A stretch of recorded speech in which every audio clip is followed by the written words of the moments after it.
3-ші А сынып оқушысы Бекбол қызы Жания. Асқар Тоқмағанбетов. Бидай мен қаңбақ. Өзі қаңбақ болсын, онда қандай салмақ болсын.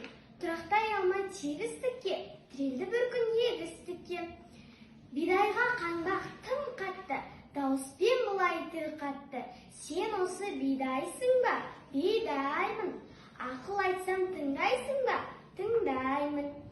Ашып айтсақ тұрысын, осы қай тұрысың?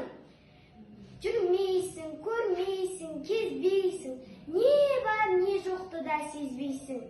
Көктемде шығып, бастарың салбырап, көз болса бұғып, тұрғандарың маужырап.